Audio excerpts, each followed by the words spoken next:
ክረምቱ ሳይመጣ ፈጥነህ ልትመጣ ዘንድ ትጋ አለው። ለምንድን ነው እንደዛ ያለው የሚለውን ብቻ ነው አራርቼም ጨርስላቸው። በቁሙ ስንወስደው ለምንድን ነው ክረምቱ ሳይመጣ እንድትመጣ ትጋ ያለው? ቅዱስ ጳውሎስ የሚያርፍበት ሰዓት ደርሷል። ይሄን ሲጽፍለት የሚያርፍበት ሰዓት ተቃርቦ ነው የሚጽፍለት። ልሄድ ነኝ፣ አክሊል ተዘጋጅቶልኛል፣ ሩጫዬን ጨርሻለሁ፣ ተጋድሎዬን ፈጽሜያለሁ፣ የሚቀረኝ የክብር አክሊል ብቻ ነው ብሎ ሞቱን እርግጡን ነግሮታል። ሞቱን እርግጡን ከነገረው በኋላ ቅዱስ ጳውሎስ ለምንድን ነው ቶሎና የሚለው? ሁሉንም ነገር በመልእክቱ ጽፎ ነግሮታል። ወደፊት እንዲያድርግ ብሎ መመሪያውን ነግሮታል። መመሪያውን እንዲያርገ ቤተክርስቲያንን ጠብቅ እንዲበል ብሎ ከነገረ በኋላ ለሰዎች እንዲያርግላቸው ብሎ መመሪያውን ከጨረሰ በኋላ ና ይለዋል። የሚመጣ ከሆነ ለምን ይጽፍለታል? ከጻፈለትስ ለምን ና ይለዋል? በጣም ይህን ልብ ብላችሁ ስሙ።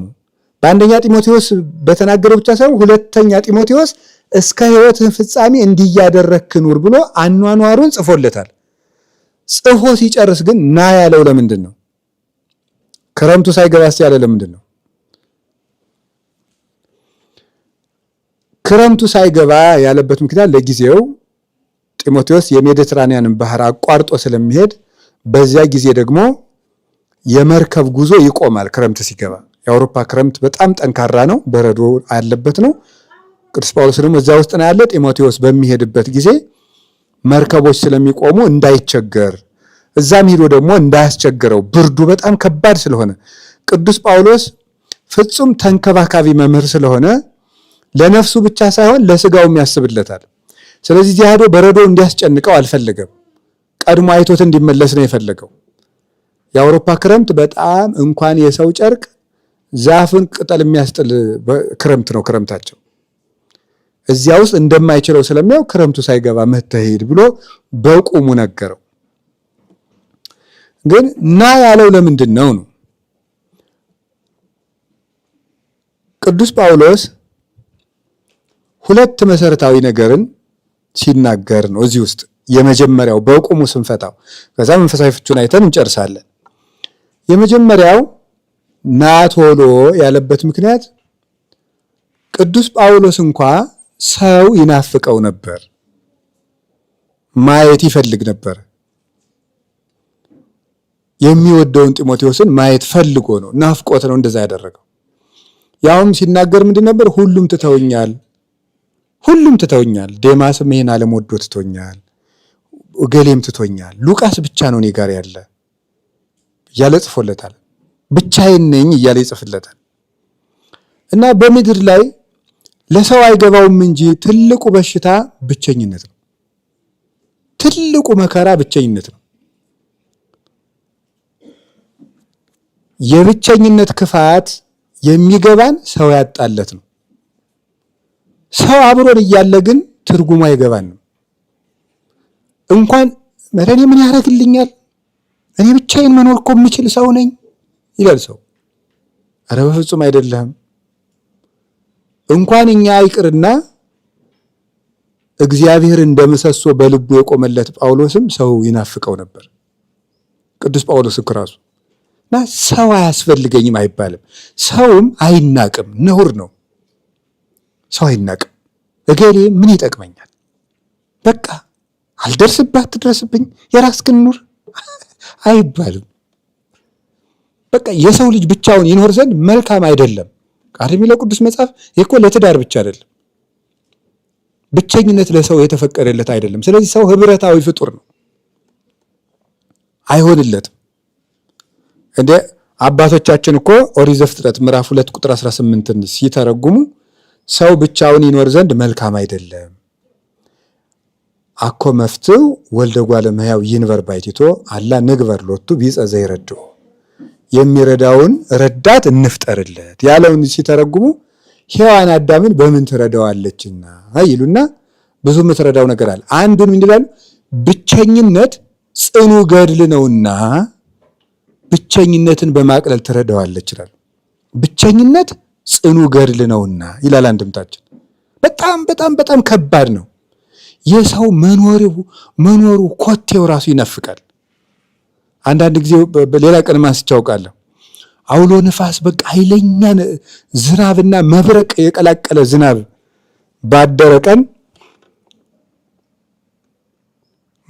ማለዳ ሰው መስማት ይናፍቃል። ደህና አደራችሁ ደህና ዋላችሁ ሲል የሰው ድምፁ ይናፍቃል። እና የገጠር ሰው ብሎ ፍቅሩን የሚረዳው ሲያጣ የሰው ያለህ ያሰኝህ ይላል። ሰው በጣም ትልቅ ውድ ስጦታ ነው። በአጠቃላይ ሰው ዓይን ይኑረው እግር ይኑረው አይኑረው ሰው መቼ እንደሚጠቅም አይታወቅም።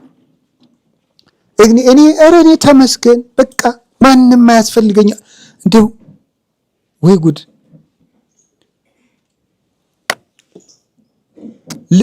ለጻድቁ ለጳውሎስ ሰው አስፈልጎታል። ለጻድቁ ለቅዱስ ጳውሎስ፣ ለጴጥሮስ እንኳን ሰው አስፈልጎታል። ቅዱስ ጴጥሮስ ታስሮ ሳለ ያስፈቱት ምዕመናን ናቸው በጸሎት። እነሱ ምህላ ይዘው ነው መልአኩ ቅዱስ ሚካኤል ሄዶ ከታሰረበት አውጥቶ ከምህላቸው ላይ ያደረሰው። ለቅዱስ ጴጥሮስ እንኳን የምዕመናን ጸሎት አስፈልጎታል። ራሱ ጌታችን ኢየሱስ ክርስቶስ ለመረጠው ለቅዱስ ጴጥሮስ እንኳን ሰው ያስፈልገው ነበረ። እኔ ብቻዬን በቃ ለራሴ በቃለሁ አይባልም ፈጽሞ። እገሌኔ አይረባኝም እሱ ሸክሙ ነው የሚብሰኝ አይባልም፣ በፍጹም አይባልም። ወገኖች በአፍ ጥሩ ይበሉበታል እንጂ አሉ ጦር አይናገሩበትም። ሰው ያስፈልጋል። እንዲሁም ጥሩ የገጠር አባቶች ሲጸልዩ እነሱ መቼም እውነቴ ነው እንደው ከኛ ምጽድቅ የነሱ የልብ ጽድቅ ይሻላል እና የሰው መውደዱን የቀና መንገዱን ስጠኝ ይላሉ። እውነታቸውን እኮ ነው። የሰው መውደድ የቀና መንገድ ስጠኝ። በጫካ ከሄዳ ወይ ይበላዋል፣ ጋር ይጠይቀዋል፣ ገደል ይገባል። የሰው መውደድ የቀና መንገድ ስጠኝ ይላል። ስለዚህ ሰውን እንደሚያስፈልገን ማመን መጠቀሚያ አናደርገውም እንጂ ያለ ሰው ግን መኖር አንችልም። ሰው ያስፈልገናል እና ለሰው ትልቅ ክብር እንዲኖረን ነው። ድነታችን ራሱ በኦርቶዶክስ ብቻችን የምንፈጽመው አይደለም፣ በህብረት የሚፈጸም ነው። ማርያም ግብፃዊት የተባለች እናት ከክፉ ኃጢአት ተመለሳ በበረሃ ውስጥ ስትጋደል ከመሬት 1 ክንድ ከፍ ብላ እስከ መጸለይ ደርሳ ግን እግዚአብሔር ለዚያ ማዕረግ በቅታ እንኳን ያለ ቅዱስ ዞሲማስ እንድትጸድቅ አላደረጋትም። ቅዱስ ዞሲማስ ሄዶ ስጋው ደሙን አቀብሏታል። አሁን እሷ ሰው አያስፈልገኝም ማለት ትችላለች? በፍጹም። ጌታን ላዩት ራሱ ሰው ያስፈልጋቸዋል። ክርስቶስን ላዩት እንኳን ሰው ያስፈልጋቸዋል። ይሄው እንዳልኳችሁ እኮ ነው። ቅዱስ ጳውሎስን ራሱ የጠራው መምህር ሳይሆን ራሱ ክርስቶስ ነው። የሐዋርያት ሥራ ምዕራፍ 9 ላይ በደማስቆ መንገድ ላይ ሲሄድ ጌታ ነው ለምን ታሳድደኛለህ? ማን አንተ? እኔ ናዝሬቱ ኢየሱስ ክርስቶስ ነኝ። አሁን ጌታን አየው፣ ጌታን ሰማው። ከዛ በኋላ ምንድን ያደረገ? ምን ላድርግ ጌታ ሆይ ሲለው ሂድ ሐናንያ የሚባል ነብይ አለ፣ እሱ ስላንተ ይጸልይልሃል፣ የምታደርገውንም ይነግርሃል። ጌታን አግኝቼዋለሁና ሰው አያስፈልገኝም ቢባል እንኳን ጳውሎስ እንኳን ይል ነበር። ቅዱስ ጳውሎስ እንኳን እሱ እንኳን ወደ ሰው ነው የተላከው። ለመንግስተ ሰማያት እንኳን ያለ ሰው መዳን አንችልም። እውነት ለመናገር ከክርስቶስ የሚያደርሰን ሰው ያስፈልገናል። ያለ ሰው የሚሆን ነገር አይደለም። ክርስቶስ ይህንን ዓለም ለማዳን ወደዚህ ዓለም መጣ። ግን ዓለምን ወደ ራሱ የጠራው ግን በሰው ነው። ሐዋርያት ሰዎች ናቸውና። ስለዚህ ድነታችንም በሰው ህብረት የሚፈጸም ነው። የሚያጠምቀን ያስፈልገናል፣ የሚያስተምረን ያስፈልገናል። ማመን ከመስማትም ባልሰሙትስ እንዴት ያምናሉ ይላል ቅዱስ ጳውሎስ። አሚንሰ እምሰሚ ውእቱ። ማመን ከመስማት ነው፣ ያልሰሙትንስ እንዴት ያምኑታል ይላል። ስለዚህ የሚያስተምረን ያስፈልገናል። ባንማር አንጠመቅም፣ ባንጠመቅ አንቆርብም፣ ባንቆርብ አንጸድቅም። የሚያድነን ክርስቶስ ቢሆን ግን ድነታችን ግን በህብረት የሚፈጸም ነው። ለብቻ የሚሆን ድነት የለም። ስለዚህ ለመጽደቅም ሰው ያሻናል። ለመጽደቅም በምንም ታምር ሰው ጥሎ መንግስተ ሰማያት የለም። ሰው ጥሎ መንግስተ ሰማያት የለም። ሰው ጥሎ ክርስቶስ የለም። ሰው ገፍቶ ክርስቶስ የለም። በምንም ታምር ወንጌል ይህንን አትነግረንም። ነቢያትም ሐዋርያትም ይህንን አይነግሩንም። እንደሱ ነው። አሮን እኮ ምንም ጥፋት ሳይኖርበት እግዚአብሔርን እያገለገለ በተለይ በኋላ በትክክል ሕጉ ከተሰራለት ታቦት ከቆመ መቅደስ ከገባ በኋላ አሮን ነውር የሌለበት ካህን ነው። ግን እግዚአብሔር የነቀፈው በምንድን ነው? የወንድሙ ፍቅር ስለጎደለው የአሮን አገልግሎት ጎደሎ ነበረ። ለምጽ ወጣበት። ምንም እኮ አልጎደለውም። የእግዚአብሔርን መስዋዕቱን፣ አለባበሱን፣ ልብሰ ተክህኖውን አላጎደለውም። በአሮን ሰውነት ላይ ለምጽ የወጣበት ምን ጎሎት ቢሉ የሙሴ ፍቅር ጎሎት። ሙሴን ስላማው እግዚአብሔር አሮንን በለምጽ መታው። ሰው ከጎደለን መንግስተ ሰማያት ይጎለናል። ክርስቶስ ከኛ ይሰደዳል። በተባበራችሁበት በዚያ እኔ እገኛለሁ ነው ያለ። በተለያያችሁበት በዚያ እኔ እገኛለሁ የለም። በምንም ካላስፈለገኝ ራቅ ብዬ ራሴን እጸድቃለሁ የሚባል ነገር የለም። እስከ መጨረሻው ከሰው ጋር የሚዳንበት ነው።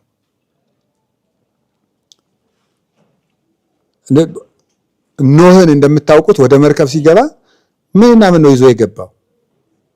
ልጆቹንና እንስሳትን። እነዚያ ኖህ መርከብ ውስጥ የገቡት እንስሳት ምኖች ናቸው? ወደ ቤተ ክርስቲያን ስትገቡ ነው አመሉ እንስሳ የሆነን ሰው እንኳን ሳይቀር ማምጣት አለባችሁ። ሰብስብ ያለው ለዛ እኮ ነው። ወደ ቤተ ክርስቲያን አመሉ እንስሳ የሆነ ሰው፣ አውሬ የሆነ ሰው ማምጣት አለብን። ወይም ደግሞ ምን ማለት ነው? ክርስቶስ እንደዚህ አይነት ሰዎችንም ቢሆን ችሎ ይኖላል በመቅደስ ውስጥ። እንደ አራዊት እንደ እንስሳ ይሆኑ እነዚህ አብረው ይኖራሉ። አይ ጌታ ሆይ እንክርዳዱን አጥፍተህ ስንዴውን ብቻ በመቅደስ አኑርልን፣ ክፉ አባቶችን ነቃቅለህ ደጋግ አባቶችን ብቻ ስጠን፣ ክፉዎችን አባቶች ነቃቅለህ አጥፋቸው፣ አውሬውን አስወጣው፣ እባቡን አስወጣው፣ ጥንቸሉን አስወጣው፣ ዝንጀሮውን አስወጣው፣ ቀበሮውን አስወጣው፣ ኖህ ብቻ ይኑርልን፣ የእሱ ልጆች ብቻ በመርከቡ ይኑርልን አይባልም። አንችልም። ክርስቶስ በቤተ ክርስቲያኑ አራዊትንም እንስሳትንም ሰብስቦ ይኖራል። ያን ያደርጋል። የእግዚአብሔር ቸርነት ነው ይሄን የሚያደርገው። በማንም ላይ የመፍረድ ስልጣን የለንም። የምንፈርድበት ሞራልም የለንም። ሁላችንም ታማሚዎች ነንና ቀኝ አይኑ የታመመበት ሰው ግራ አይኑ በታመመ ሰው ሊስቅ አይችልም። ምንም ሁሉም ያው ከእግር እስከ ራስ ድረስ ያልታመመ የለም ብሏል ኢሳይያስ። አንዱ ጨጓራ ቢያመው አንዱ ልብ ህመም ቢያመው ማን በማን ይስቃል? ህመም ነው። የኃጢአት ልዩነት ነው እንጂ ያልታመመ የለም። ስለዚህ ሰው ያስፈልገናል። ሰው ያስፈልገኛል። እገሌ ክፉ ነው አያስፈልገንም፣ እገሌን አያሳየኝ አይባልም።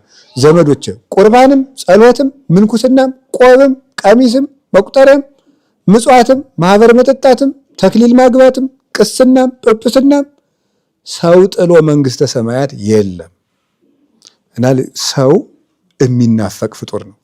ሰው የሚያስጠላው ሰው ክርስቶስን የሚጠላ ሰው ነው። ለዚህ ነው መተህ እንድታይ ሳልሞት ልይህ። እኔ እውነት ቅዱስ ጳውሎስ በጣም ነው የሚገርመው እኮ እንዴ! ምንድን ነው ያለ? ፊልጵስዩስ መልእክቱ ምዕራፍ 1 ላይ ልሄድ ከክርስቶስ ጋር ልኖር እናፍቃለሁ አለ። ምን እንደምመርጥ አላውቅም፣ ወደ ጌታዬ መሄድ እፈልጋለሁ፣ ብኖርም ደግሞ ከዚህ መልካም ነው። ለእኔ ሕይወት ማለት ክርስቶስ ነው፣ በሱ ከሆነ ሞትም ቢሆን ጥቅም ነው አለና ወደ ክርስቶስ ልሄድ እናፍቃለሁ ያለው ሰው ቅዱስ ጳውሎስ መሞቻው እንደደረሰ እያወቀ ወደ ክርስቶስ ሊሄድ ሲል እንዴት ጢሞቴዎስ ይናፍቀዋል? ልቡ በጣም ሰው የሚወድ ክርስቶስን የሚመስል ፍጹም አፍቃሪ ልብ ያለው ሰው ስለሆነ ነው ቅዱስ ጳውሎስ። እንዴት ወደ ክርስቶስ እየሄደ ሰው ይናፍቀዋል? ለካማ ወደ ክርስቶስ የቀረበ ሰው ነው ሰው የሚናፍቀው። ሰው የሚያስጠላ ሰው ደግሞ አጋንንት የቀረቡት ሰው ነው። ለካ ሰው ወደ እግዚአብሔር ሲቀርብ ሰው ይናፍቀዋል። ቅዱስ ጳውሎስ ወደ እግዚአብሔር በቀረበ ቁጥር ሰው ይወድ ነበር። እግዚአብሔር የቀረበው ሰው ይወዳል። እግዚአብሔርን በዚያ መልክ ያየዋል። እና ልጄ ጢሞቴዎስ ሳልሞትልህ ና እባክህን አለው። ሁለተኛ እግዚአብሔር በዚህ ዓለም ላይ ይሄንን ዓለም እንድንጠቀምበት አድርጓል። መመጻደቅ አያስፈልግም። ከዚህ ዓለም የምፈልገው ነገር የለም አይባልም። አሁን ይሄንንም ደግሞ የሚያስተምር ነው። የበቃ ሰው እንኳን ቢሆን ይህ ዓለም ከንቱ ነው ማለት ምናምን አይችልም። ቅዱስ ጳውሎስ እንኳን በርኖስ አስፈልጎታል። ስትመጣ ብርድ ስለሆነ በርኖሱን ይዘህልኝ አለው። ስለሚበርደው እሱም ደግሞ እነዚህ ዓለም ይህን ዓለም አልፈልግም። አንድ ሰው ሄዶ ገዳም እንደገባ የምታውቁትም ገዳም እንደገባ አባቶች ሌት ተነስተው ወደ ስራ ሲሄዱ እሱ ገብቶ ነው እንዴ እናንተ ይሄን ያህል ስጋውያን ናችሁ? እንዴት እንዴ እርሻ ቁፋሮ ይሄንን ያዛችሁት? ይሄማ ባለ ትዳሮች ሲሰሩት የለ ደግሞ ለጸሎት ነው እንጂ ለመነኩሴ ደግሞ እርሻ አለ። ይቅር ይበሉን አባታችን። እሺ በሉ አባታችን ቤት አንጥፉላቸው፣ መጽሐፍ ስጧቸው። መጽሐፍ ሰጧቸው። ምን አደረጉ? ከዚያ በኋላ አይ እንግዲህ ምሳ ሲደርስ የመቁኑ ሰዓት ሲደርስ እንዳትደውሉ፣ ዝም ብላችሁ በምስጢር ተሰብስባችሁ ተቆነኑ ተባለ። በምስጢር ተሰበሰበና ሁሉም ተቆነነ። አባ መጽሐፋቸውን ሲመለከቱ ብለው መቼም ማታ እንኳን ምግብ ያመጣሉ ብለው ቢጠብቁ ወፍ የለም ብሏል። የከተማ ሰው ወፍ የለም፣ ምንም ነገር የለም። እንዴ ወደ ማታ አካባቢ ተደሩ ነው አሁ ወንድሞች ምግብ ቀመሱ ነው ተደሩ። አዎ ቀመሱ። በሀገራችሁ እንዴ እንግዳ አትቀበሉም እንዴ?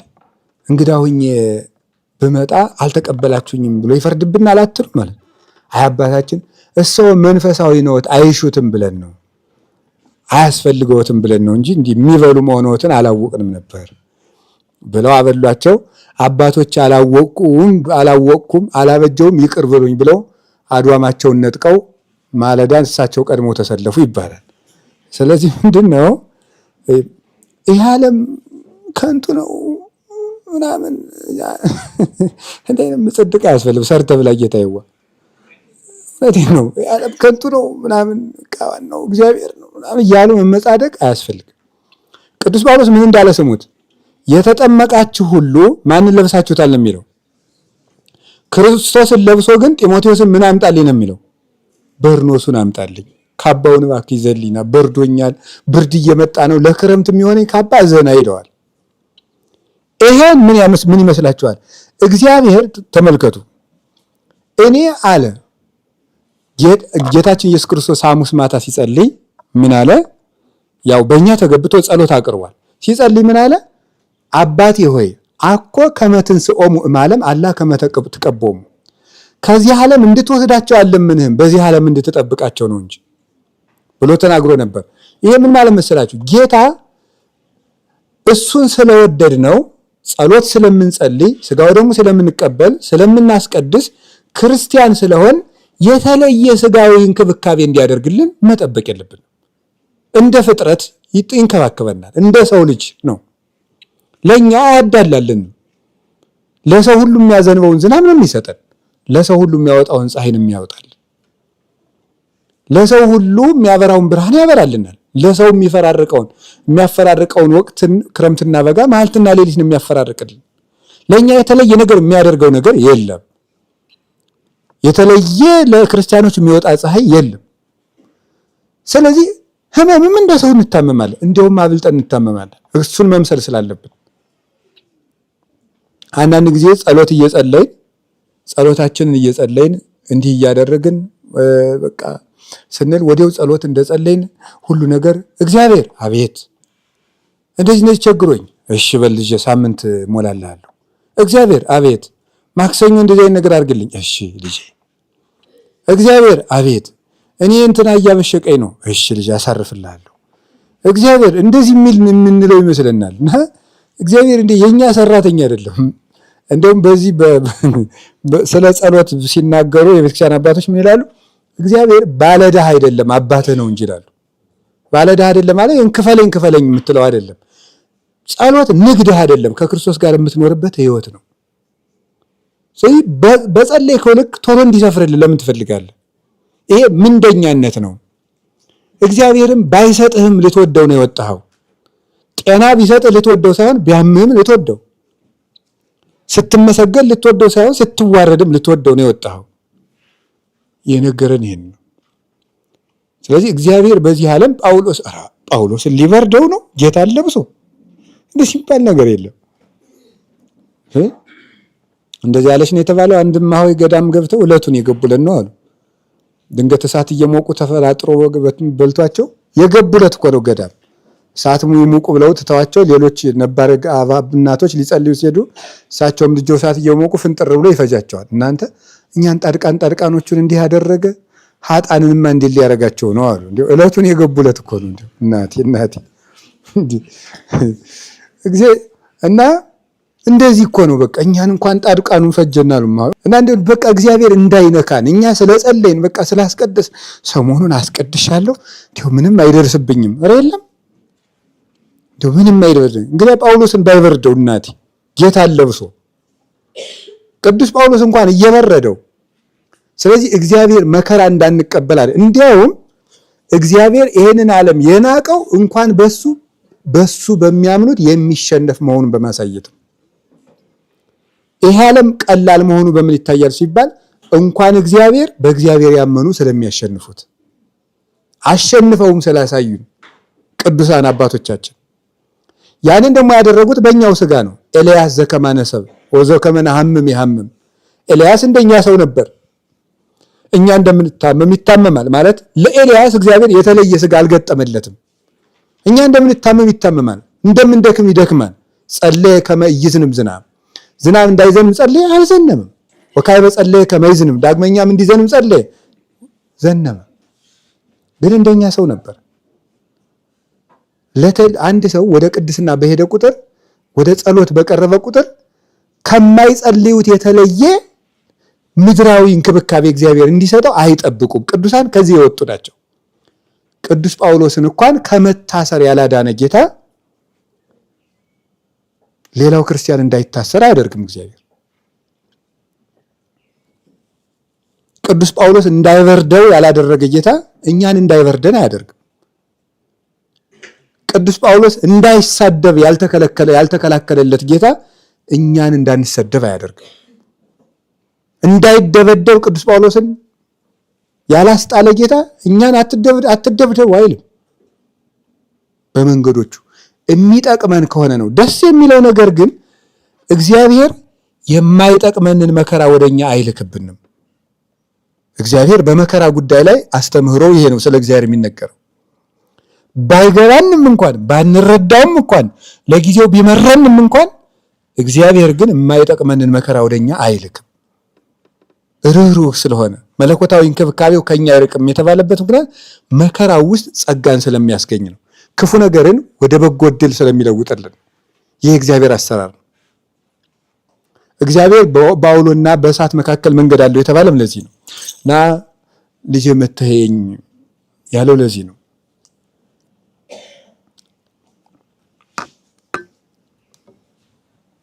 በርኖሱንና መጽሐፉን አምጣልኝ ያለው ከዚህ የተነሳ ነው። ከዛ መጨረሻ ላይ ግን ሞት ቅዱስ ጳውሎስ ክረምት ያለው ሞቱን ነው ይላሉ አባቶቻችን። ቅዱስ ጳውሎስ ክረምት ብሎ የጠራው ሞቱን ነው። ስለዚህ አሁን ክረምት ተብሎ ሲጠራ በዛሬው ትምህርታችን አጠራር ስለ ሞት ነው እያወራን ያለ ነው ማለት ነው። በዛሬው ትምህርታችን። በሌላው ትምህርታችን ደግሞ ስንገናኝ ክረምት ደግሞ ሌላ ነገር ነው። ክረምት ክርስቶስም ዝናብ ስለሚባል ማለት ነው። በዚህኛው ደግሞ ሌላ ትርጉም አለው። ክረምት ያለው ሞትን ነው። አባቶቻችን በአንድምታቸው 3 ተርጓሚ ሰጥተውታል። ሌሎች አባቶች ደግሞ ሌላ ትርጉም ጨምረውበታል። አንደኛው ክረምት ብሎ የጠራው ሞትን ለምንድን ነው ሲባል አባቶቻችን ክረምት ታች ውሃ ነው ላይ ውሃ ነው አያስተያይም፣ ሳንሞት እንተያይ ማለቱ ነው ጳውሎስ ይላሉ። ክረምት ላይ ውሃ ነው ታች ውሃ ነው አያስተያይም፣ ሳንሞት እንተያይ ነው። እውነቴን ነው። አሁን እኔ የሚገርመኝ ነገር በኢትዮጵያ የለመድነው ነገር ሰው ሲሞት ማልቀስ ለምዶብናል። ብንለፈልፍ ግን ሌላውን የሚሰማ የለም። ሰው ሲሞት ማልቀስ ግን ጌታው እያልን ማልቀስ እናውቅበታለን። እንደው ካብለለለ ሲለቀስ እንደው ልቅሶ ላይ የሚሳቅ ቢሆን እኔ ምስቅ በኢትዮጵያ ሰው ልቅሶ ነው። የሚሳቅ ቢሆን እንደው በማይክ ነበር ምስቀው የልቅሶ ዕለት ከት ብዬ ማለት ነው።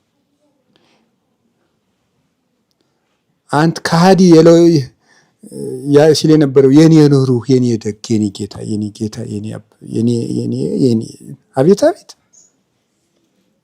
ወሬያም ሁላ አይባልም እንጂ የገጠር ሰው መሳደብ ሲያምረው እነግርህ ነበር ይላል። ከፍተኛ ስድብ እኮ ነው ግን ይገርማቸዋል። እነግርህ ነበር ማለት መነገር ይሻላል። አይ ምን የሚያዋርደው ነገር ኑሮ ነው እናንተ እንደው ብሎ በሰው እኮ አስጠርጥሮ ጨረሰው። ቢሰድበው አንድ ስድብ ነበር የሚሰድበው። እነግርህ ነበር ስላለው ግን ሌባል ሆኖ ይሆን እንትን ነው ይሆን እያለ ሰው ሁሉ ልቡ ታሞ ማለቁ ነው። እና እነግርህ ነበር ከባድ ስድብ ነው። እና 2 ከባድ ስድቦች አሉ። አንደኛው እነግርህ ነበር የሚለው ነው። ሁለተኛው የምልህ የጠፋኝ የሚለው ከባድ ስድብ ነው። ማለት ስድብ ሁሉ አይገልጽህም አንተን ማለት ነው። እንደዚያ ማለት ይሄ በጣም ከባድ ስድብ ነው። እና እንዲያው አሁን የምለው ያለ በቅዱስ ጳውሎስ ጋር ለኢትዮጵያ ኦርቶዶክስ ተዋሕዶ ቤተክርስቲያን ምዕመናን ለሁላችን ሁሉ ሳንሞት እንተያይ ነው የምለው። ሞት ስለሚወስደን ክርስቲያን አሁን እየታረደ እያየን ነው። እና ሳንሞት ብንፋቀር ምን አለ ለማለት ፈልጌ ነው። ሳንሞት እንተያይ። ልጄ ጢሞቴዎስ እባክህ ሳልሞት መጥተህ ልይህ አለው። አባቶቻችን ልጆቻቸውን፣ ልጆች አባቶቻቸውን ሳንሞት እንታረቅ። የማያስተያይ ሞት ግዱን ስለሚመጣ አያሳየኝ መባባላችን እንተው። አሁን ነው መተያያችን ጊዜ። አሁን እንዳላያችሁ ከተባባል ነገም በገሃነም የማንተያይበት ዓለም ውስጥ እንገባለን። አሁን ከተያየን ግን አሁን ከተፈቃቀድ እገሌ የተወደቀ ወንድማችን የተወደቀ እህታችን የተወደቀች ከተባለ ግን ነገ በክርስቶስ ፊት ደግሞ በፍቅር ለመተያየት እንበቃለን። እና ሳንሞት መተያየት አለብን። እኔ እውነቴን ነው። የኢትዮጵያ ኦርቶዶክስ ተዋሕዶ ቤተክርስቲያን ብቸኛ መፍትሄዋ መሰብሰብ ብቻ ነው። መሰብሰብ። ዲያብሎስ የሚሰጠንን የቤት ስራ ሁሉ አውጥተን ጥለን መሰብሰብ። የመጀመሪያው አንድ መሆን የኢትዮጵያ ቤተክርስቲያን መፍትሄዋ ነው። ሁልጊዜም ቢሆን እኔ አሁንም ቢሆን ቅዱስ ጳውሎስስ በክብር ሳልሞት ልይህ ነው ያለው። እኛ ደግሞ ተበልተን ሳናልቅ ሳንሞት ብንገናኝ ጥሩ ነው። እማያገናኝ ሞት ስላለ ሞት መጋረጃ ነው። ክረምት አያተያይም፣ ውሃው ይሞላል። በቃ ማዶ ለማዶ ሆኖ መክረም ነው እስከ መስከረም። አሁንም የማያተያየን ሞት ስለሚመጣ ወንድሞቻችን እህቶቻችን ጋር መፋቀር፣ ቤተ ክህነት እንደ ቤተ ክህነት እኔ አንተን ቢያረገኝ ይላል አንዳንድ ሰው ምክር ሲመክር፣ እኔ አንተን ቢያረገኝ እንዲህ ያረግ ነበር እንደሚባለው እኔ አሁን አንድ ሰው በቃ እኔ ያልሆንና ሌላ ሰው የሆነ ሰው እየመከረን አድርጋችሁ ቁጠሩ። አሁን ቅዱስ ጳውሎስ እየመከረ እንደሆነ እንደሚመክረን አስቡ። የኢትዮጵያ ቤተ ክህነት ሆይ፣ የኢትዮጵያ ምዕመናን ሆይ፣ የኢትዮጵያ ካህናት ሆይ፣ የኢትዮጵያ መነኮሳት ሆይ፣ የኢትዮጵያ ክርስቲያኖች ሆይ እናንተን ቢያደርገኝ አሁን ተሰብስቤ አንድ ሆን ነበር ነው የሚለን ቅዱስ ጳውሎስ። ቢያንስ እንደው ኑረን መፋቀር እንኳን ቢያቅተን እየሞትን መታረቅ እንዴት ያቅተናል? ሰው እየታረደ ሰው እየሞተ ዘብዛባ ሁላ እኮ ነን። እንደው በእውነቱ እንደው ዝብዝብ ያልን እንደው ምን እላችኋለሁ? ለምን መሰላችሁ ዘብዛባ ያልኩት? ትልልቅ የቤተ ክርስቲያን አጀንዳ እያለ ሰደብከኝ እንትን አልከኝ እንዲሁ ምን ይሉታል? አሁን ይሄን ተከናንበብኝ አልፈነበረ ሰው እየሞተ ማለት ነው። ሰው ሞተ፣ የክርስቶስ አካል ሞተ ብን ማን ይሰማል? አንዳንዳችንን እንደ ቀበሮ ነጥቆ ሲጨርሰን ይዘ ጊዜ ይገባናል። አሁን እኔ የምለው ቅዱስ ጳውሎስ ወደ ክብር እየሄደ ነው። እኛ ግን አሁን እኔ እንደው እግዚአብሔር በሚያውቀው እንደው በረከታቸው ይድረሰንና የኔታ ጥበቡ ወላዲ አእላፍ መልአከ ምሕረት የኔታ ጥበቡ አንድ ያሉት ነገር አለ። ገበሬዎች ተሰብስበው ዝናብ አልዘንምልን አለ የኔታ ሲሏቸው ምንድን ነው ያሉ? ገበሬውን በሙሉ አስታርቁትና ይዘንብላችኋል አሉ። አስታረቁ፣ ዘነበላቸው። ታረቁ። ሲታረቁ አለ ገበሬው በሙሉ። አሁን ታውቃላችሁ ሰኔ ወር በብፁዕ ቅዱስ አቡነ ማትያስ አማካይነት በፓትርያርካችን ምህላ ታውጇል። ከምህላው ጋር የኢትዮጵያ ኦርቶዶክስ ተዋሕዶ ቤተክርስቲያን ቤተ ክህነት ማድረግ ያለበት ማንኛውም ኦርቶዶክስ በአንድ ወር ውስጥ የተጣላ ታረቅ መባል አለበት። እንግዲህ ብለን ሳንታረቅ እግዚኦ መሐረነ ክርስቶስ እንዲሁ እግዚአብሔር መቀለጃ ነው እንዴ? በፍጹም ሊሰማን አይችልም። እንደ አስቆረርኩሙን ኢታስተርእዩኒ ምንም ነገር ይዛችሁ ብትመጡ እንደ አትታዩኝም እኮ ነው የሚለው በኢሳይያስ። ፈጽሞ አላያችሁም እናንተ እጃችሁ ላይ ምንም ይዛችሁ ብትመጡ አትታዩኝም። ሰቆራረ ኮንክሙን አስጸይፋችሁኛል፣ ጠልቻችኋለሁ እናንተን ብሏል እግዚአብሔር። አትታዩኝም ኢታስተርእዩኒ እንዲያውም አታሳዩኝ፣ እንዲያውም አታሳዩኝ። በቃ ምንም ነገር አታምጡ በእኔ ፊት። እንደውም ማለት ድሃ እያስለቀሳችሁ የሰራተኛ ደመወዝ እየቀማችሁ በግፍ ሰው እያስለቀሳችሁ ኢታስተርእዩኒ መስዋዕትን ብታመጡ የሰባውንም ብታርዱልኝ አትታዩኝም አለ ይላል።